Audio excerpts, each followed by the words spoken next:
All right, welcome back to the Breaker Broz. And tonight we're going to predict the Bengals versus Cardinals game. I guess starting out,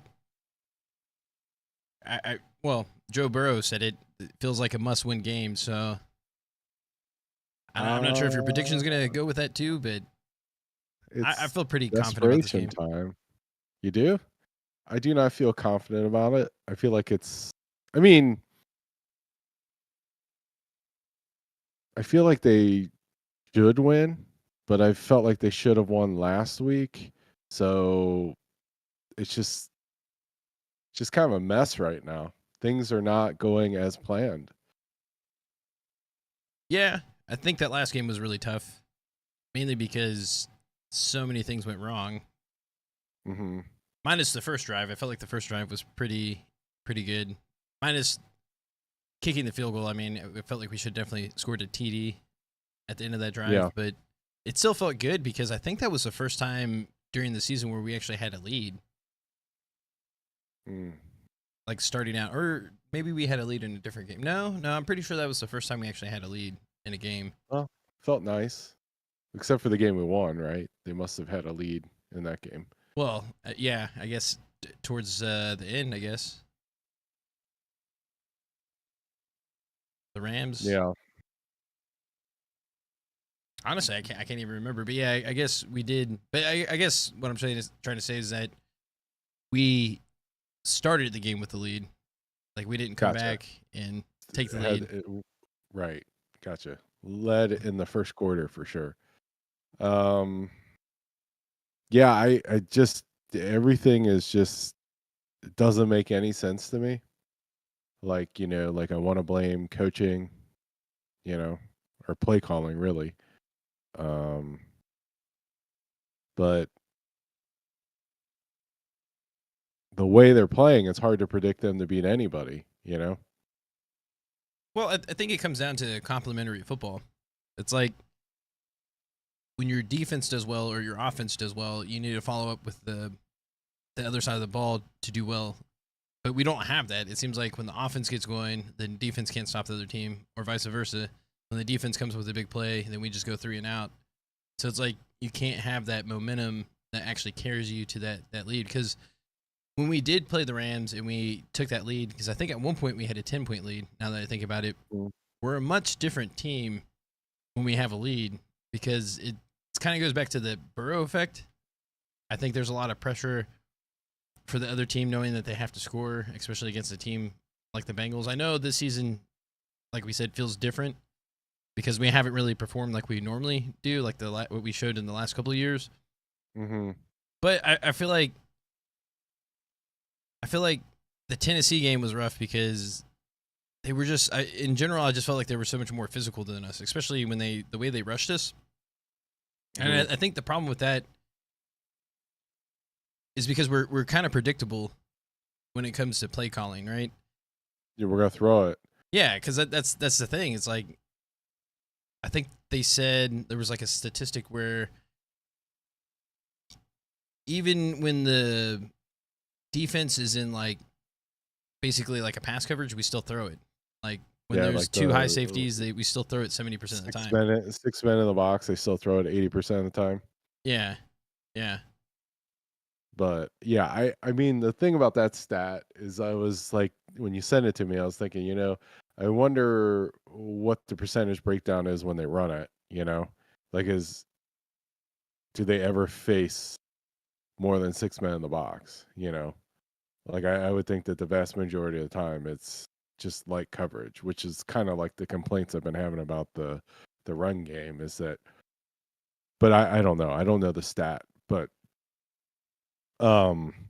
with regards to the complementary football, it just feels like the defense is just kind of getting sick of it, I know like DJ Reader said something along the lines of, like he knows that bad technique with tackling and that's why they're missing tackles. And he says that like bad technique is when you don't want to tackle, right? So it's kind of troubling, to think about that but it makes sense, right? Because if you're playing against a team like Tennessee, they're being physical, they're pounding the ball. You have to tackle Derrick Henry. Um, Spears was running the ball well too. You have to tackle those guys. It probably gets old after a while, you know, Yeah. because you're getting pounded on. You get a stop, and then 3 and out, you're back out there. You know, when all everybody does is talk about the offense and the highest paid player on the team's the quarterback, yet they're leaning so hard on the defense right now to carry the team. And, at some point in time, the offense needs to do something. Yeah, and it kind of goes back again to the offensive play calling and not being so predictable. But I guess with the injury, it kind of Yeah, makes us but a I little bit mean, more but the thing predictable being is, in shotgun but all the the, time. and at the same time, like they're so bad. They're so bad, In what right? Like sense? like these stats.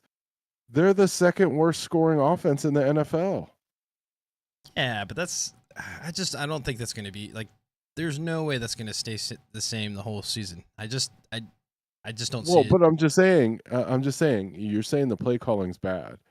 And I'm saying like it is so bad that they are second to last in the NFL. That's just absurd.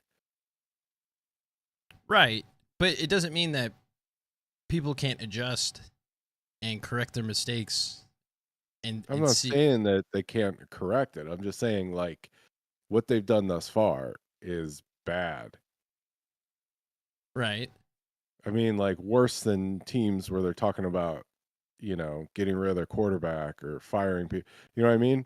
It's just like bad.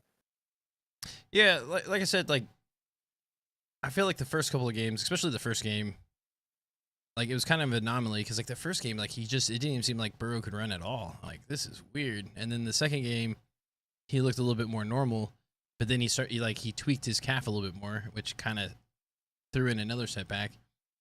Now he's talking Burrow that he feels a lot better, but I don't know. Like when you rewatch the game, like it didn't seem as bad as what it was. Now obviously we lost 27-3, which is pretty bad, Pretty bad. but there was moments in the game where we could have either took the lead or kept it a lot closer, but it was just we had penalties, just bad tackling. We couldn't convert on third downs. It's like Yeah, but that's been all year. They haven't been able to convert on third downs all year because they're predictable and they can't run the ball. no, I feel So like the Rams game they were or in even the that's the second anomaly. the Rams? No. Yeah, that was the anomaly. They played better against the Rams than I everybody think the else. They played like anomaly crap. was the Browns game cuz there's like nothing like we start the game off slow, it feels like for sure. Mhm. That seems to be the consistency except for again last week we the first drive looked pretty damn good outside of just kicking a field goal because we got it all the way down to the 3 yard line. Then we had to kick a field goal. Mhm. So like you get a touchdown early on that I think that would change the game or like the landscape. But I do feel like they're gonna. I feel like they're gonna do something a little bit different than what they normally do, and my gut They feeling is need to telling do me. something different. They need to do something different because I think it's he's actually terrible. gonna take some snaps at under center. I think that's gonna be my wild prediction. I think he might be at the level where he can probably take a few snaps under center to throw him off a little bit. They haven't Yeah. said that they're going to do that because a lot of what's coming out, especially from the Bengals coaching staff, is that they're not looking to really change the offensive scheme, and like people are really upset with that because that to them that seems like they're complacent in what they're doing. But I mean, if you rewatch the tape, a lot of it does come down to execution. Now, I do think some of their playing calling is a bit predictable because like I feel like there's Yeah, they're times gonna where throw it. well, you're right. That's what I'm saying. We could run a little bit more, especially when you're having success. Like like I said, I can't believe we didn't run the ball a little bit more in the first half, especially with the holes that we had. Like they were just gaping holes in the, Yeah. and then we It just almost feels like the coaches don't like to run the ball. And like, you know, I would like to see them line up and with a couple tight ends or with like a fullback and run it a little bit. That Drew Sample, he's got one of the better like blocking grades when it comes to PFF. Yeah. And I wish we would kind of use him like Hewitt. Was that his name? Do you remember talking about like he was like the Ryan Hewitt. Yeah, He the was tight end best. / fullback. They Yeah. could definitely do that It's with Sample. amazing. I'm pretty confident he could be that type of player. Where Yeah, because the thing about that is it's unpredictable, right? Because like if you played him at tight end and then he's out there, and then you line him up at fullback and you run power, or you can put him at tight end and pass, or you can have him go out for a pass. yeah, have him he can sitting in actually the catch pass a little block. bit too. Like Yeah, you can do lots of things. Like I feel like they need something to throw defenses off a little bit, and it's like they just need to sustain drives because they're so bad at converting on third down. But let's talk about the next game. Cardinals, yeah. Yeah, I don't know much about the Cardinals, but other than the fact that Kyler Murray's their quarterback, except he hasn't played all year yet, they're a middle of the road NFL team in terms of offense. They're scoring 22 points a game, which at this point in time we'd kill for 22 points. You know, so they got Josh Dobbs. It looks like he runs it a little bit, which is kind of something the Bengals don't do great with, running quarterbacks. But yeah, but he's not going to be like a Lamar Jackson. Now, obviously, like well, nobody's like Lamar, but right, at the same time, I think he's same very time, you're talking containable, about- is what I'm saying. To whereas when we first played Lamar Jackson, like he was able to break some of our contain just because he's like a freak athlete. yeah. I mean, I guess I I'm almost just to the point now where like I'm not even worried about winning and losing. I'm just like, can we score some points? You know what I mean? Because it doesn't matter if you contain them, right? They're scoring 22 points a game. if I remember We're correctly, scoring I 12. think the Cardinals are actually defense wise are not necessarily that great, and they're actually pretty weak when it comes to run defense. So it's like if we can kind of play into that somehow, then I think we have a chance. The weird part when I was looking into this game was that I feel like the way we should have played the Titans is the way we should play this game, where like you have to force Josh Dobbs to win it with his arm. Like you contain him, you slow down the run because they have a decent run game. So you don't let him beat you with a run or have successful running where they can switch it up a little bit, but you force Josh Dobbs to actually throw it, which I think he's a pretty decent passer. I'm not saying like he's horrible or anything. Well, but they're 242 yards a game passing. Oh, that's their defense. Sorry. yeah, that's not good So at all. yeah, they're not good against the pass. Yeah, I was saying their defense is pretty suspect, but I think their rushing's Their even yards worse. a game rushing is 132. So their defense is kind of bottom 10. We're even worse, aren't we? 157. Yeah, Holy we're crap. way worse. We're the second to last. That's crazy to me. It's not crazy to me at all. When your offense doesn't hold the ball and is constantly punting, the other team can stay committed to the run, right? Because there's no pressure on you to abandon the run game, right? And you play against teams like Baltimore, and you play against teams like Cleveland. To be fair, on our side, we played against some really good run teams that can rush it. So like Tennessee, obviously Henry, and a lot of it had to do. Had we done a better job tackling, I don't think he would have done as good. It was just when he had that big touchdown run that basically broke our back. But prior to that, like we were like at one point, I'm pretty sure Mixon had more rushing yards than. Yeah, but my point is that if you don't have the ball and you're not scoring, no, I'm agreeing with you. No, I'm saying right? we're capable of slowing down the run, but we have to have the offense needs to carry some water. No, I agree. No, I agree with that. Something. I agree with that. Like I agree with what you're. I think I'm just what saying. you're trying to say is that like the defense is better than the worst rush defense. Well, plus we just played really good running teams because, like, think about it. We played the Browns when they had Chubb, and the Browns have an amazing offensive line. And then Baltimore, Chubb, most Lamar of the rushing Jackson. yards. Yeah, Lamar Jackson had most of the rushing yards, which I think they're pretty big. Rams, we did well, I think, which was our win, right? And then Titans, Henry broke the back, and he did pretty good after he had that touchdown run. Okay, so let's see, and then I'm gonna pull up the old Gambletron. So this is the win probability. So still, Bengals are heavy favorites. 64% It's dipping win though. prediction. What is that? Dipping Is down that from to today? No, 57. hold on. What's the date on that?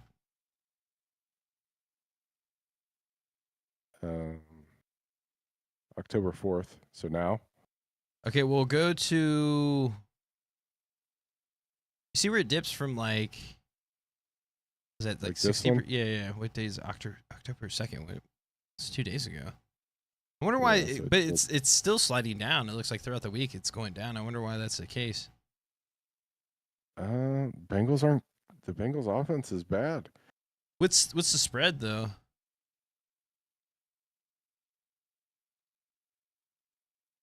So Bengals are favored by 3, which is a ton.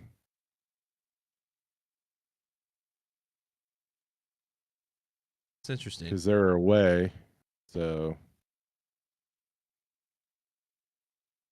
I mean, that feels about right. then, kind of looking at the gambling aspect of it, you see that this is why I thought Josh Jobs must run a lot, because they got over under on him running 21 yards. So they must move around a little bit. No, he's a decent scrambler for sure.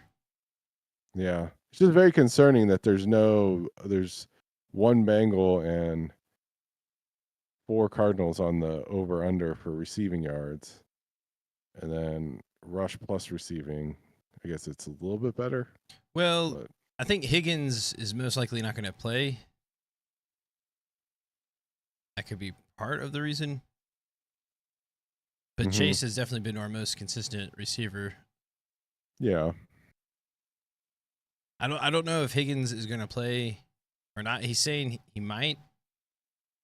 But I think it could be one of those things where they're going to make it seem like it's 50-50, but they may just wait until after the bye to bring him back, because it's only like 3 or 4 weeks from now.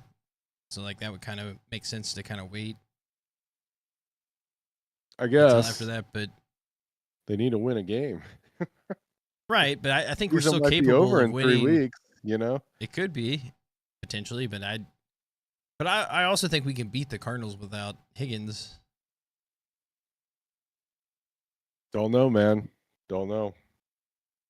Well, the way I see it is that we haven't really been playing well with him to begin with, and it may even be a better thing just to have a quick option and just keep force feeding ball to Chase at this point. You know what I mean? Like just to have those consistent catches or moving the chains. I think could be what we need.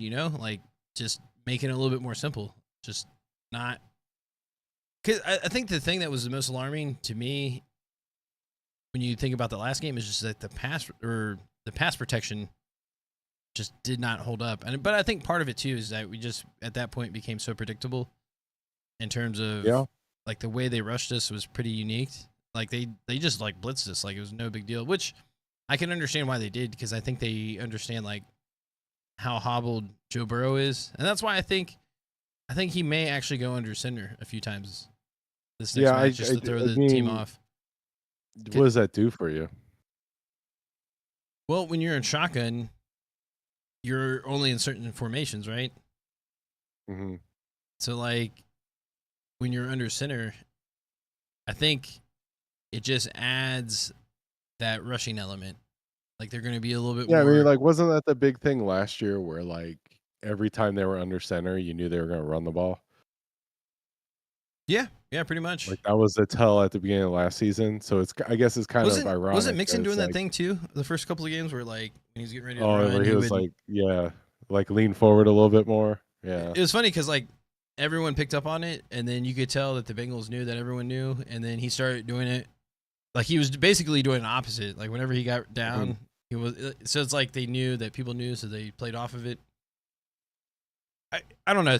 This season's been really rough, but I still have pretty good faith. Like because I Okay. know they're more capable. I feel like you want to make a prediction.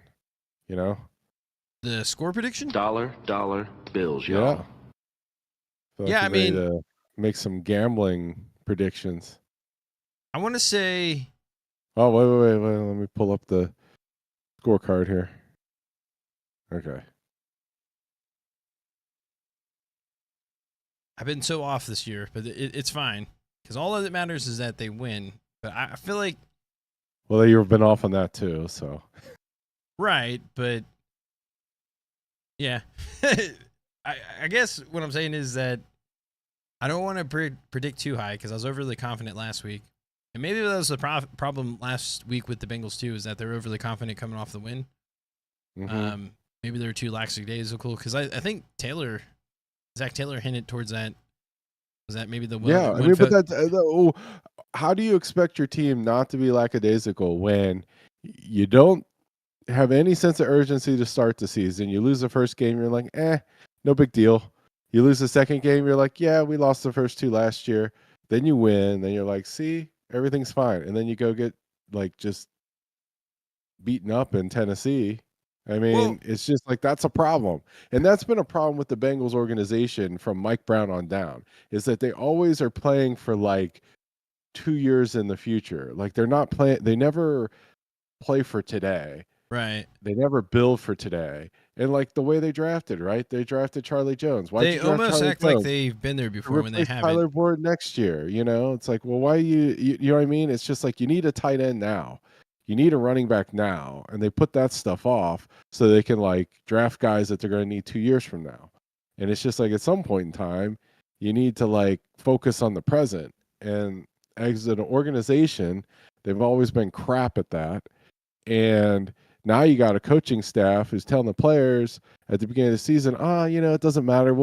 It'll click. And it's just like this lack of the sense of now, that's, so, I mean, hopefully they develop that. I mean, at some point in time, I mean, that's the one thing I like, right? Like Jamar Chase is pissed off, right? He's like, he's always open, which I agree with. He's probably always open, right? Yeah, for the majority of the time, yeah. But I mean, not much Burrow can do when he's getting his arm ripped off. Yeah, that was the thing. Like so. he just, even when we had like max pass protection, like they would still get there within like 2 seconds. It was insane, like how fast they were getting to the quarter. But that's the thing, is that they smelt the blood in the water. They just knew that they rushed him really aggressively because they know he's not as mobile either. But before I make my prediction, okay, back to prediction. Yeah, oh, wait, I do want to say this. Else? I do want to say this because you kind of hinted towards it. If I had one wish for this week at all, I just want to see them play pissed off. Like I want them, which I think they are. I think from what I heard, based off of some of the locker room interviews, is that I think they are going to take this game personally. I hope. I think that's how the Titans played it, because like they got, I think, crushed the week before, or like didn't do well, and like you could just tell that like they were trying to make a statement. And I want the Bengals to do the same thing. So, but as far as prediction, hopefully this is like a reverse jinx, but I'm going to say 24-21 Bengals. It's more of a normal score for me. But 21 Bengals. All right. Let's see here. Or do I have to do it where you can't cover the spread? I forget. Well, it would be like a push, so yeah. All right, well then, okay, then put 25-21 Bengals. I don't care. Okay. That makes me feel better. All right. Okay. All right. I'm going to do...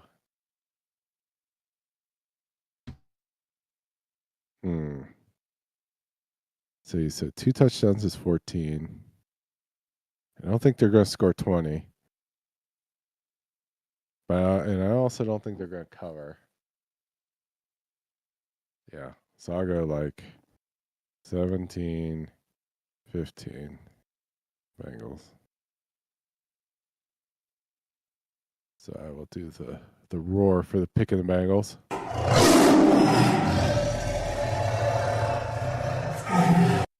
So that's what I got. I don't know. I think they need to win ugly and win dirty before they can win with a big score. Win dirty, win ugly, win beautifully. I don't care. Just win. Just win, baby. Yeah. Right? I love that. Yeah, saying. they need this win. They need this win bad. Well, I mean, you can sense that's how they feel because Burrow even said it. This is like a must-win game, and Yeah, but that's the thing though. Like the Cardinals don't have to let them win. You know what I mean? Like it's sort of like the Cardinals have been better so far this year. yeah, I mean statistically, but records are the same. Records are the same, but compared to expectations, the Cardinals have been drastically better. Yeah. I mean, in my mind, that's true. like That's true. when I heard that they signed Josh Dobbs, I was like, "Oh, they're tanking," because they signed him after the preseason, and like he's their starter. It's Maybe just like, that's what they thought too. They're like, oh shit, he's doing better than what we thought. yeah, okay, well maybe they start tanking. If they're gonna tank, they got tank. Just tank, baby. Nah. Who are they tanking for? Who's the quarterback everybody wants? It's a tank for Caleb. Yeah, is it Caleb Williams? Yeah. There's Caleb Williams and then Drake May, right? So it's Who's he play for? North Carolina. Is that Oh, right? it's North Carolina. Okay, so it's USC, North Carolina. So no one from. I feel like I heard that this year's draft class in terms of QBs was going to be really good. Well, I mean, Potentially I the think best, but then again, they say that every 3 years. I think like, Quinn Ewers might be coming out this year. He's like an elite guy. It feels Like like he there was might be in like a- 5 or so quarterbacks drafted. You in the know, first round. our boy Quinn Ewers. Remember the Chambuca guy? The what? Quinn Ewers. I feel The like Chambuca. I don't even know what that The is. name, image, and likeness guy. Like he's a guy that like was a high school star in Texas, like the #1 quarterback in the country. Oh, okay. And then he went to Ohio State and he got $1 million from a Chambuca company. And then he left Ohio State without really playing there and went back to Texas. And he's at University of Texas now. So I think this is his 3rd season. So he'll be in the draft. And Texas is pretty good. So he might be, quit for Quinn. There you go. Yeah. Come on, Cardinals, quit for quit. But they already have Kyler Murray. So I don't think they can move from him just yet. I feel like because I feel like with most contracts, well, yeah, but most I guess you could always trade extensions. him. That's a Always trade 'em. possibility, but I don't know. I think he'd be kind of difficult to trade. But then Browns will trade for him. I don't know about that. I don't know about that because I think a lot of these teams that re-sign their quarterbacks for those big contracts, like I think they're obligated to at least keep them for like 3 or 4 years, probably 3 years at the minimum, and then after that, it's probably more manageable to trade or even possibly cut because like the majority of their guaranteed money's already been paid out, so they're not. I'm sure the Rams could figure out a way to get him under the cap. Yeah.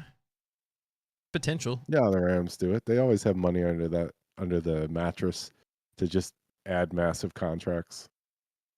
Well, that too, and they have more cash on hand. I think that's another big player in like signing some of these players because like teams that can afford to give players money up front consistently, and what they do is they just keep pushing the money down the road.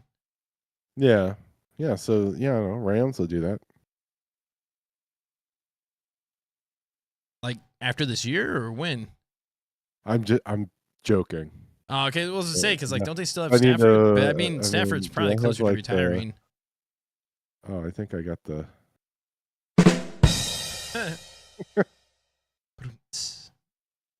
I like that. Okay, let's try that again. The Rams will trade for him. But there's Kyler always Murray, if any team. Probably the Saints.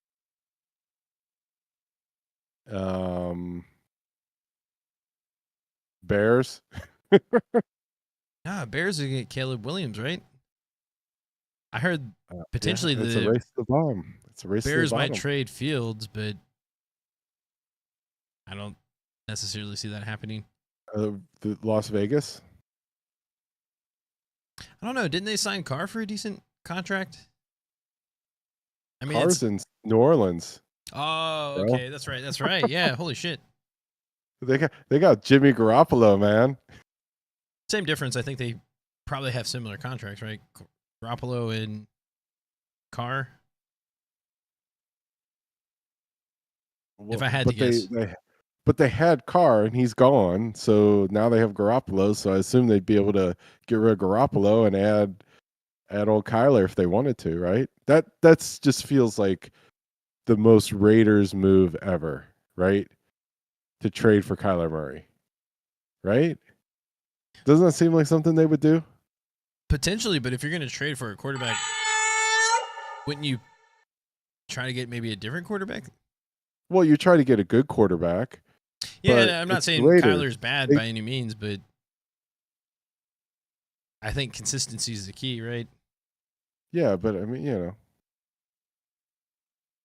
Yeah, I mean, nothing is out of play for sure, and I don't know. You're right about the Raiders. Like they're kind of like the Browns, actually. If you think about it, they'll pretty much do anything to get their guy. Quarterback. Yeah, but I mean, and you think about the Cardinals, right? I mean, they had our boy Josh Rosen. So, and then the very next year they drafted Kyler Murray. So, I mean, Cardinals do weird stuff like that too. So I could see them tank and try to get Caleb Williams. Well, I think that's also the new NFL too. Quinn. Like, quit for Quinn, baby. You can have pretty decent success with rookie quarterbacks or younger quarterbacks more so than maybe in the past.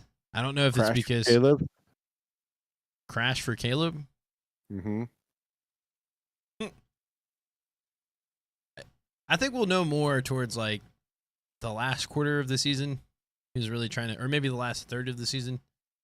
We'll know who's really trying to take. All I can say is I'm glad that AJ Green's not playing on the Cardinals this year.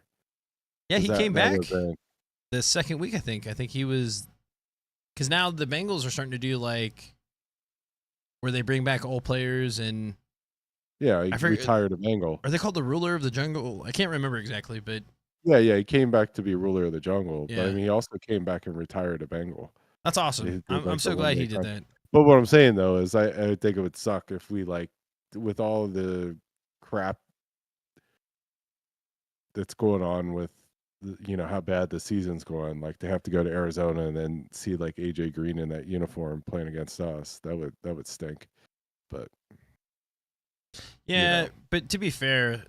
When AJ Green went to the Cardinals, I feel like he was just a shell of himself. Like he wasn't, not to say he was horrible or anything like that, but prime AJ Green. Shell of himself? I feel like you're saying he was horrible. No, because a shell of himself is still pretty good in NFL terms. But I'm comparing him to like prime AJ Green. He wasn't good. He was a third or fourth receiver on that team. Right, but like in my opinion, if you can make it to the NFL and be any type of rotation type player, then you're pretty decent. You know what I mean? Like, oh yeah. I mean, but what I'm saying is like I'm comparing him to athlete, top 0.1% of all athletes, yada yada. But I mean, compared to his peers, he was just a guy at that point. It's the top 1% actually, but I said top 0.1%. Oh, okay. Yeah, I was just saying because like I looked up the statistic. It's like 1.6% of college players make it to the NFL.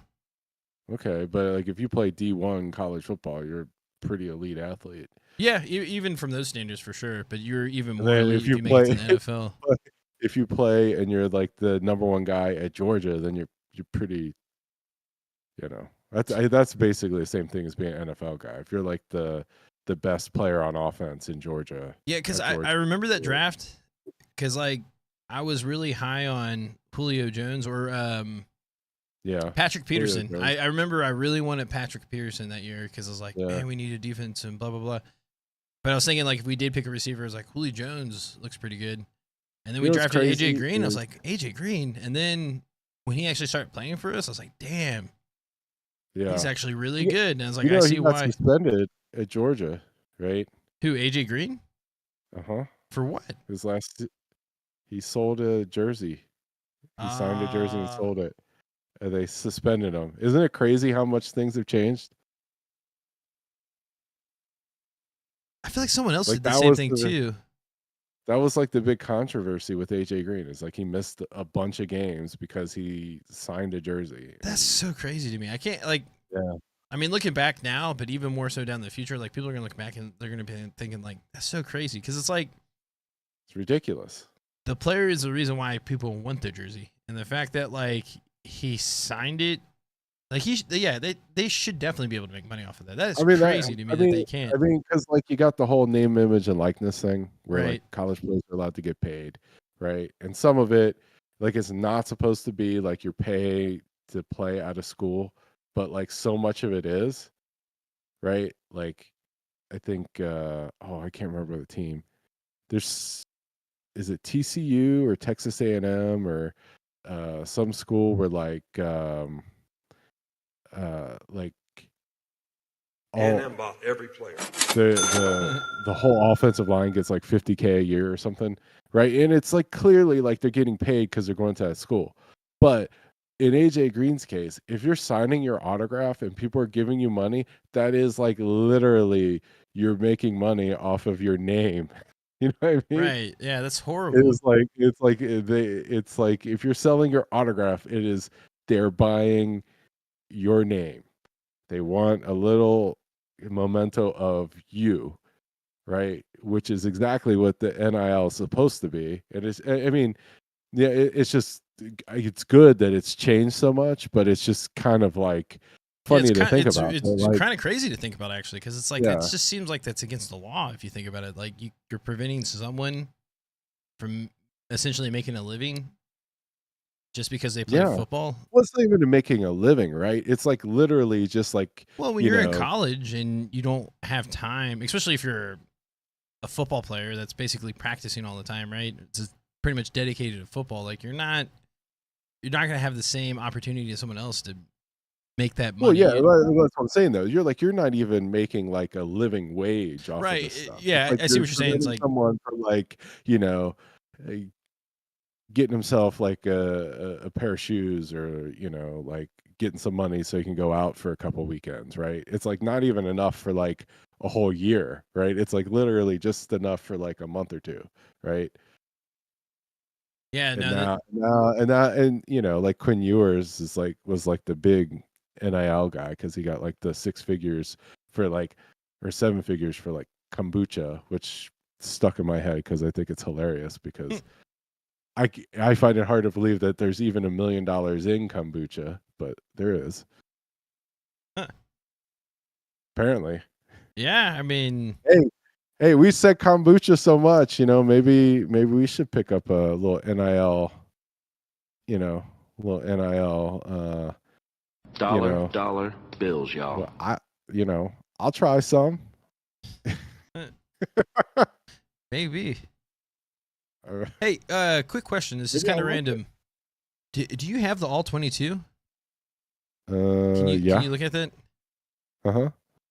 Are you still able to check like last season's games? Yeah. Uh-huh. I just want to see if that play where the Bengals or the Chiefs when the Bengals and Chiefs played and they got that extra down. Uh-huh. I just want to see if that's still if they still took it away. Up there? Yeah, because like they're like we. I don't know if I could get that one. That's like the Zapruder film, man. I don't know if I have access to that, but I think have to check that out. Well, I just want to see if they still have it in there because there's been a lot of like back and forth with certain teams and having favorites and that type of thing, and I see it from both sides. To me, the Chiefs are definitely getting favoritism in terms of certain calls, especially at certain times. You think? Yeah, but if you listen to other people who are like, oh, you're just blah, blah, blah, you're just mad because they're winning. Or if you listen to like the Kelsey's podcast and they're saying like, because Jason Kelsey's like, well, wait, is that his name, Jason? Travis and Which Jason? one? The center. Yeah. He's like, Jason. He's kind of defending his brother's team in the sense that like he thinks people are over exaggerating because the Chiefs are winning. and he's just saying that they're just essentially taking advantage of getting bad calls versus like other teams that get a bad call, but they don't necessarily score on top of it. But it's just the times that they, like for instance, the Chiefs on that Pacheco run where he runs like 40 yards up the field, or maybe it's like 50-yard run, he gets a touchdown. There's like two people clearly getting held right in front of where he cuts, and they don't do anything about it. Well, they put the flag in their pocket, man. Or like, hey, you could call holding on every single play. Well, it's just weird how like these people will defend it and say, "Oh, you're just." I mean, the majority of the people, if you just look at most of the comments or see what people are saying, like they agree that there's definitely favoritism. Yeah, everybody who's not a Chiefs fan. Yeah. I mean, whatever. I mean, I wish they were. Hey, if they were cheating for us, I would admit it and I would take it. But NFL, let us win. But the point I'm trying to make is that give us 5 downs. I think that maybe Chiefs 6 game this year. We need 6 this year. The Chiefs versus Bengals in the AFC Championship last year kind of like sealed the deal for me, just because like how some of the things that we were doing are just blatantly like. Yeah. Because like we did a live reaction to that. I remember. Well, the point I'm trying to make is that if they're doing everything that's like kosher and it should just be legit, then there would be no reason to hide that play where they gave him an extra down. Like if everything was like on, I feel like you should be wearing your CIA hat. Well, the point I'm trying to make, why did they take that play out completely? It's because they knew it was bullshit. I don't know. Because I don't know. I remember. But you're saying that it's not there. We need to do like some investigate. We need to like, let's end it and then we'll, You want to look into it now? We'll do a deep dive. We should. We did our prediction. Well, let me say what I want to say real quick before we end this. But, sure. But my point I'm trying to make is that because if I remember correctly, when I saw the replay when it was happening live, when he started blowing the whistle, the play was pretty much over with. Like it was one of those things where, oh yeah, maybe it was a bad whistle, whatever. But it was like the play was already determined. There was no reason to redo it. It's not like when he blew the whistle, like players stopped, like like no one even noticed him. And it was like that to me was like, if you want to pinpoint anything that could suggest that the NFL is playing favoritism, it would be that play. Because it's like, there would be no freaking way. Like, just think about it. They gave him 5 downs. Like, that's absurd.